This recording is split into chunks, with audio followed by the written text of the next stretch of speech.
I took Tom's phone to the repair shop, thinking it was nothing. But then I saw the messages. Everything changed. They weren't just shocking. They shattered the life I thought we had. I never expected that ordinary trip to unravel everything.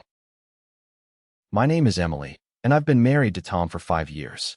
We seemed like the perfect couple, steady jobs, a cozy home, and plans to start a family. But over time, I noticed small things.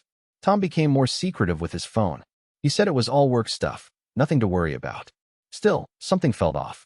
When his phone started acting up, I took it to the repair shop, hoping it was just a glitch. That's when Mike, a family friend who works there, saw the messages on Tom's phone. What Mike told me wasn't what I expected. It shattered everything I thought I knew. It was a Wednesday afternoon when I finally decided to take Tom's phone to the repair shop. He'd been complaining about it acting up for days, and honestly, I just wanted it fixed before it got worse. Mike, our close family friend, happened to be working there that day. I thought it was lucky since I trusted him completely and knew he'd help without charging us extra. When I handed Mike the phone, he smiled like he always did. "I'll take a look," he said. I sat down nearby, scrolling through my own phone, trying not to think too much about what was coming next. Mike started by removing the SIM card to test it in another device. That's when I noticed his face changed. The color drained fast. His eyes got wide, and for a second, he just stared at the SIM card in his hand. "Emily, you need to change the locks at home," Mike said quietly, almost like he was afraid to say it out loud. I blinked, confused. What? Why would I need to do that? He didn't answer right away. Instead, he looked at me like he was trying to decide how much to say. "Just trust me on this," he finally said. "Please." I felt my heart start to pound. Something was definitely wrong. I asked him to show me whatever it was. At first, he hesitated, but then he unlocked the phone and handed it to me. The screen lit up, and my breath caught. There were messages. Lots of them. Not just a few, but a whole string of texts between Tom and someone else. The words on the screen weren't what I expected. They were intimate. Too intimate. I stared at a message that said, "Can't wait to see you tonight." Then another, "I miss you more than you know." Each message felt like a punch in the gut. I kept scrolling, hoping to find some mistake or explanation, but every new message was worse than the last. My hands trembled as I realized these messages weren't from me. They were from someone else. Someone Tom was clearly close to, in a way that made my chest tighten. Mike watched me quietly, his expression heavy. "I'm sorry, Emily," he said. "I didn't want you to find out this way." I felt numb. The phone slipped from my fingers onto the counter, but I couldn't look away. The betrayal was right there, glowing on the screen. It was raw and undeniable. For a long moment, I just sat there, the noise of the shop fading into the background. I wanted to ask questions. I wanted to scream. But all I could do was breathe and try to steady my shaking hands. Mike finally broke the silence. "You need to be careful," he said. "I'm here if you need anything." I nodded, but my mind was racing. The world I thought I knew was cracking. Tom's phone had been just a device to me before. Now, it was the key to a truth I wasn't ready for, but couldn't ignore. I left the repair shop holding that phone like it was something dangerous. The messages were still on the screen in my mind. I thought it was over, but the silence that followed said otherwise. When I got home, my hands were still shaking. I was gripping Tom's phone, the same one Mike had shown me the messages on. I didn't even wait to sit down. I just stood there in the living room and held it out to him. "Who is she?" I asked, my voice barely steady. I pointed at the screen, where the messages were still open, texts full of things I wasn't supposed to see, things that didn't have my name anywhere. Tom's face went red, like I'd slapped him. His eyes flicked everywhere, but at me. I could feel the weight of silence pressing down, but I needed answers. "It's not what it looks like," he said, but there was no real conviction in his voice. It was soft and hesitant. I cut him off before he could say more. "Then what is it? Tell me the truth." My voice was sharper now. I needed him to say something real, not this vague excuse. He swallowed hard and finally looked at me, but his eyes were full of something I didn't recognize. "She's just a colleague from work," Tom said. "Nothing serious." His words sounded rehearsed, like he'd been practicing what to say if this ever came up. But his tone betrayed him. It was strained, anxious, like he was trying to convince himself as much as me. I wasn't convinced. I could tell from the way he avoided eye contact and how his voice cracked on the last word. "Nothing serious?" I repeated, holding the phone up again.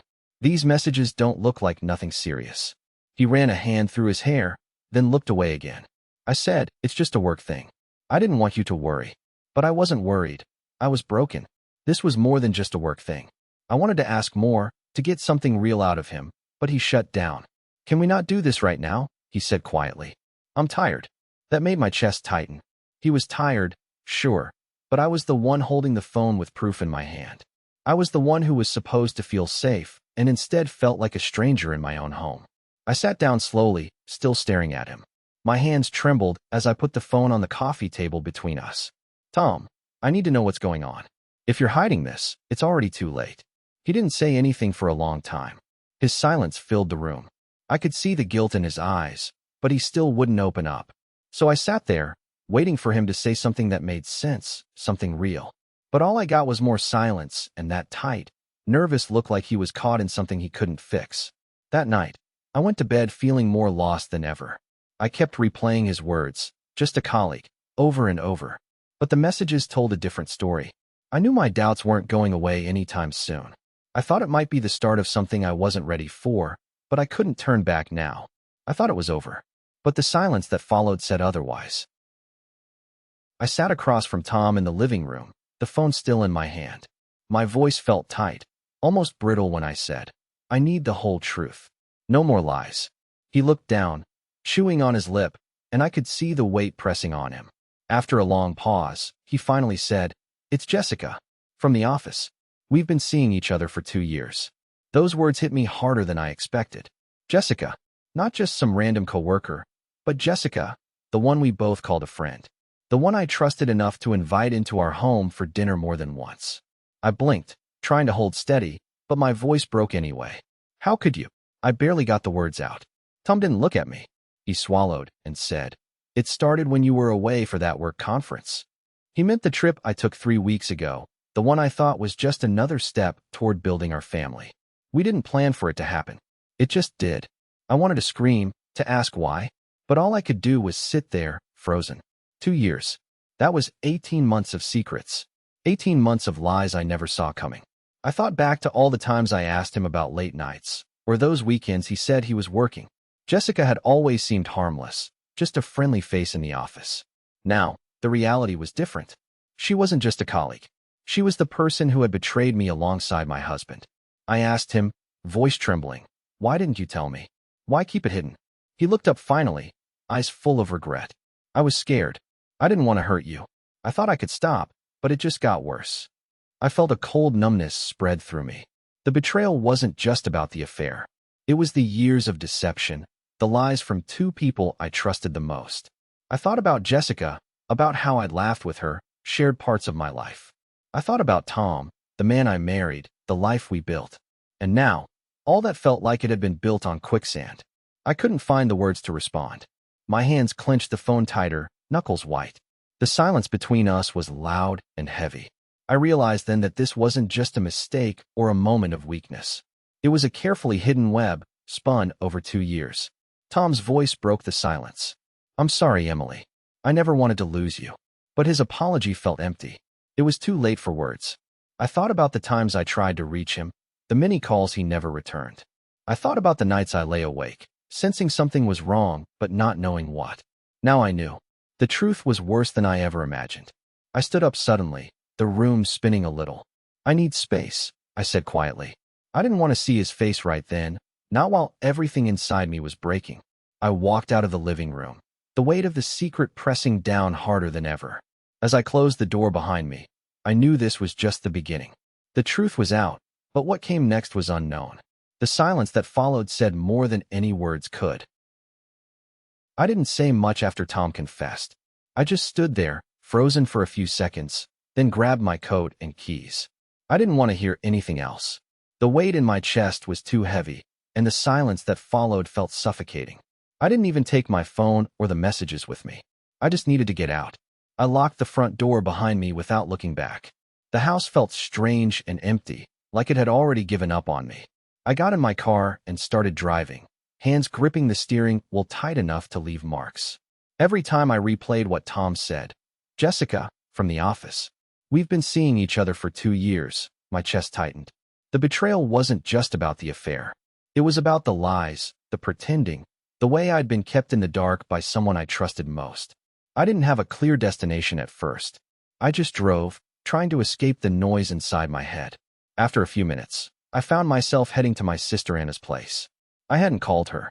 I didn't want to explain over the phone. I just needed her to be there when I got there. When I pulled up outside Anna's house, my hands were still shaking. I almost didn't have the energy to knock. But I did. She opened the door before I could even ring the bell. Her eyes widened when she saw my face. I wasn't sure if it was worry or confusion, but she didn't ask questions.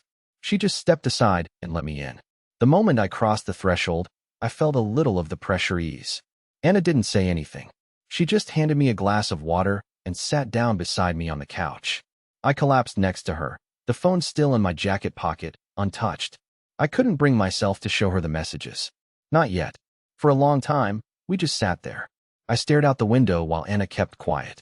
I wanted to talk, but the words kept catching in my throat. Instead, I let my mind wander back to the conversation with Tom. The way he looked away when I asked who Jessica was. The way he tried to downplay it at first. The way everything suddenly fell apart in front of me. Anna finally broke the silence. "You don't have to say anything yet," she said softly. "Just know I'm here." That was enough. I didn't have to explain. She understood. I felt a strange mix of shame and relief. Shame for what had happened, but relief that I wasn't alone. We sat like that for hours. Anna listened while I spilled bits and pieces when I could. She didn't judge or interrupt. She just let me be. I could feel the rawness beneath my words, even if I couldn't say it out loud. Later, she made me some tea. We talked about small things. Work, the weather, nothing too heavy. It was a distraction, but a necessary one. I needed to gather myself before going back home. Before I left, Anna hugged me tightly. It was the first time I let myself cry. She didn't say anything, just held me while the tears came. For a moment, I wasn't the betrayed wife. I was just Emily, her sister, someone who needed comfort. On the drive back, the house didn't look the same. It felt colder, emptier. But I also felt something inside me shifting. Not ready to forgive, not ready to forget, but ready to face whatever came next. I thought it was over, but the silence that followed said otherwise. When I got home from my sister's place, I felt like I needed to know everything. Not just the affair itself, but all the hidden parts Tom had kept from me. I sat down at the kitchen table and logged into our joint bank account. I figured if there was anything suspicious, it would show up there. Scrolling through the last few months, I spotted something right away. There were multiple payments to a rental agency. The amounts were not small, $15,000 in total, spread over 3 separate transfers. Each payment was about $5,000. I knew we hadn't planned any trips or vacations that would cost that much. I started clicking through the transaction details. The rental agency was for a private cabin somewhere out of town.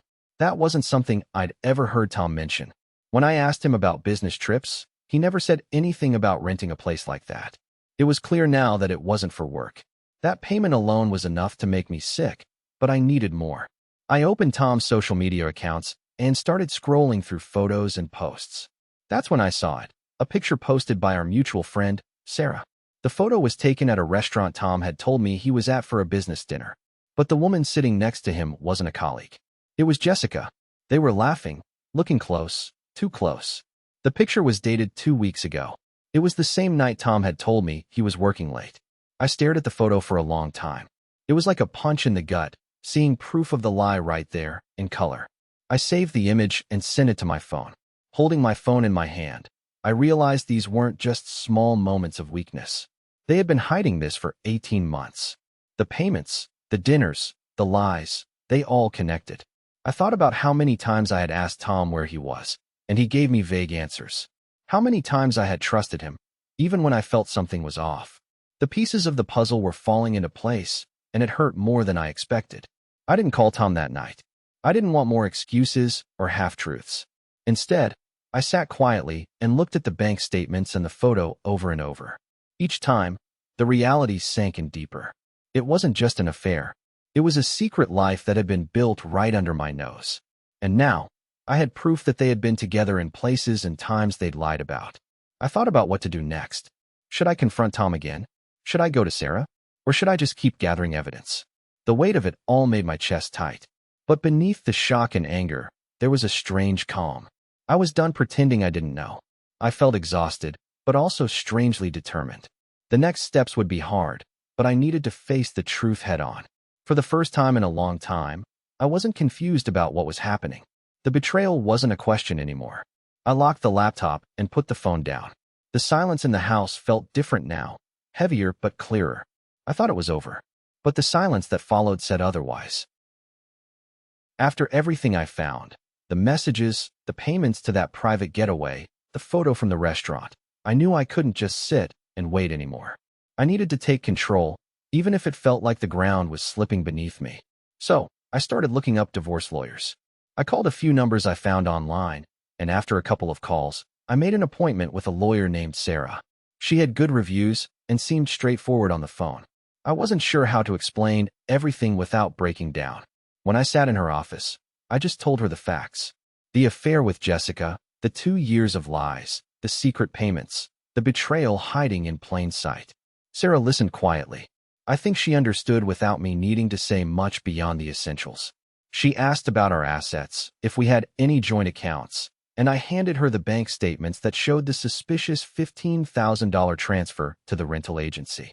I told her about the messages Mike helped me see, the hotel receipt from the anniversary date, June 15th, the restaurant photo, everything. It felt strange to lay it all out like evidence in a case, but I knew I had to face it head-on. She explained the divorce process step by step. How it would start with filing the petition, then serving Tom, and how we'd eventually have to sort out custody if we had kids, though we hadn't gotten that far yet. She warned me it wouldn't be easy or quick, especially with the betrayal involved.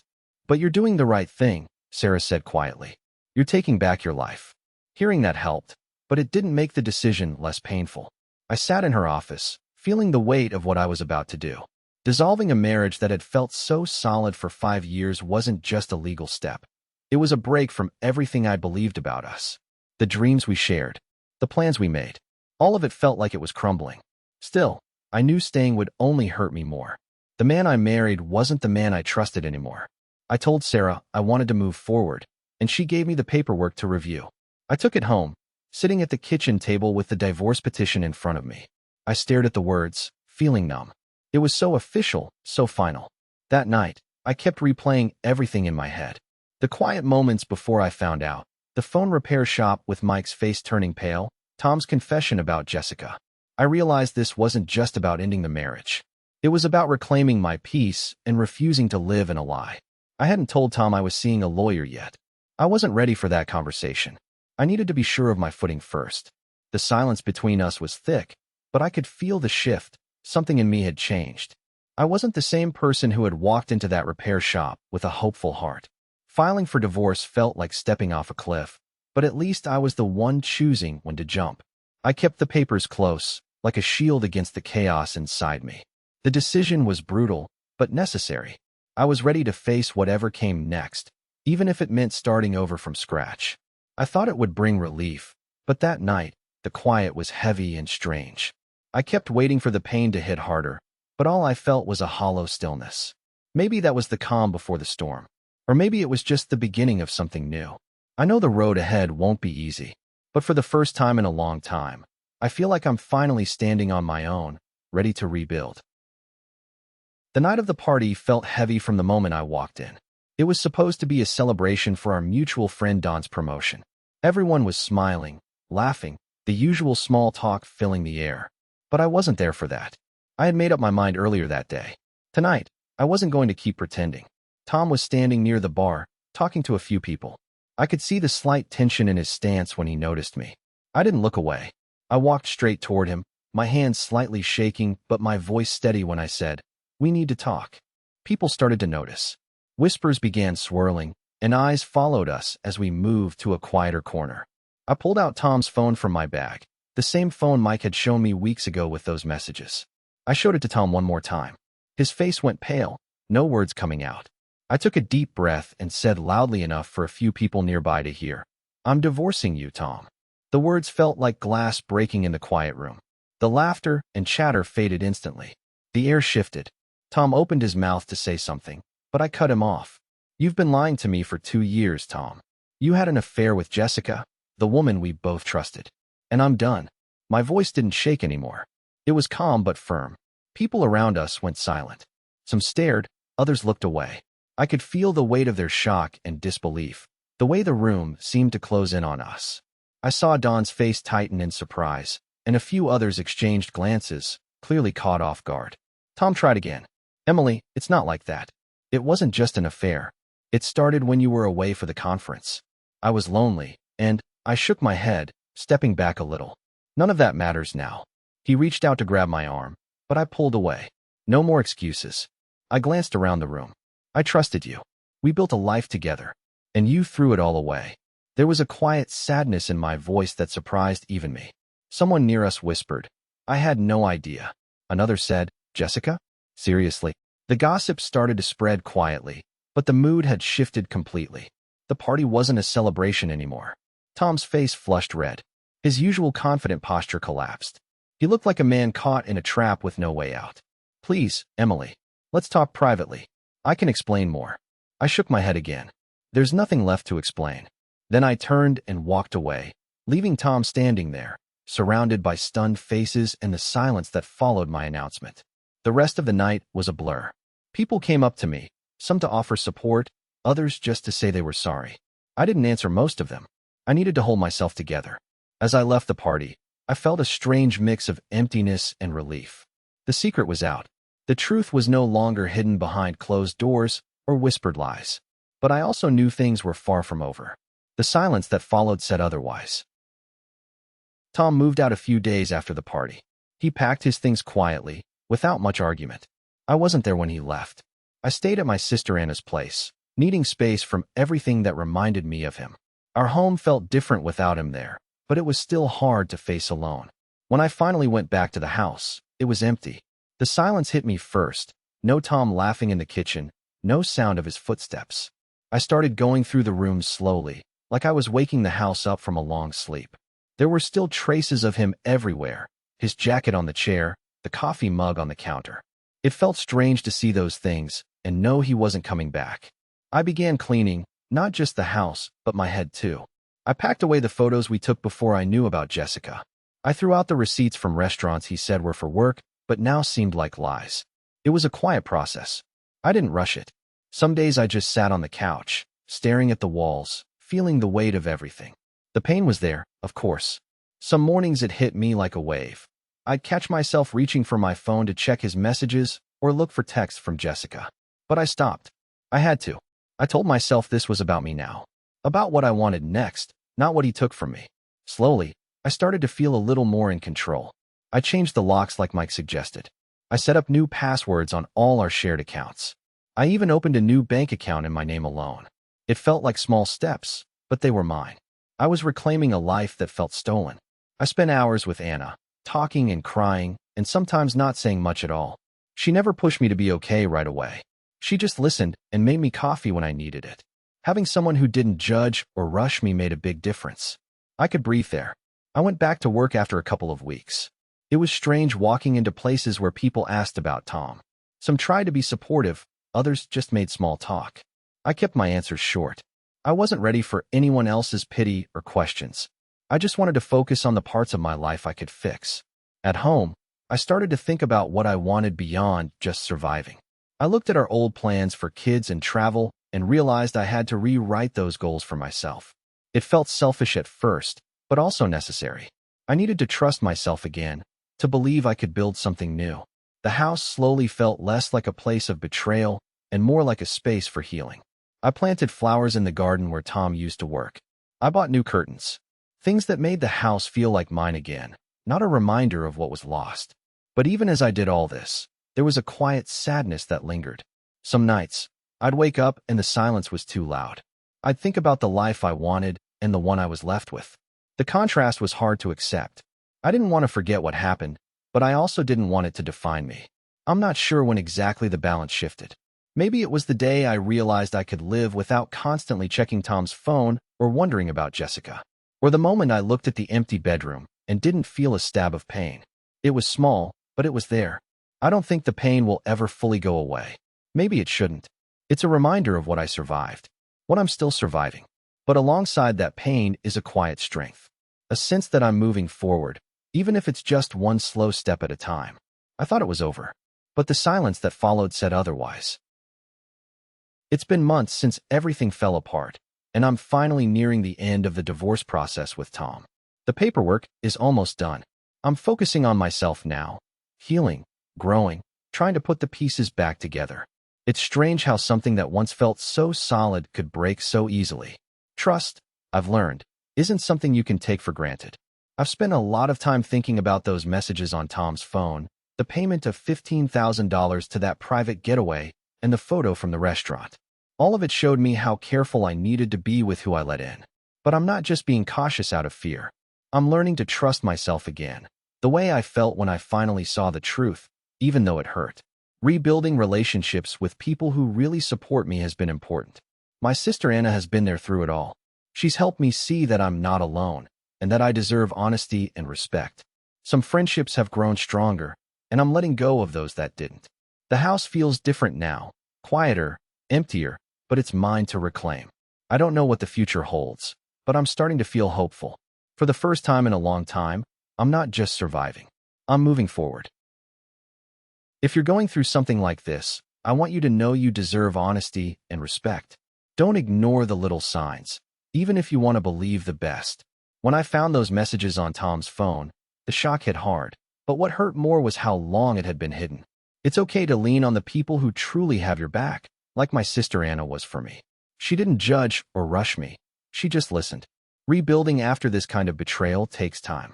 Trust isn't something you can fix overnight, and some days will feel heavier than others. But it is possible to find your footing again. I'm still working through it, piece by piece. The divorce process with Tom is almost done, but the real work is learning to trust myself and the people around me again. You're not alone on this journey, even if it feels like it sometimes. There's no shame in asking for help or taking time for yourself. If you notice something off, don't push it aside. Protect yourself like I had to. It's painful, but your peace of mind is worth it. Keep holding on, because healing does come, even when it feels impossible.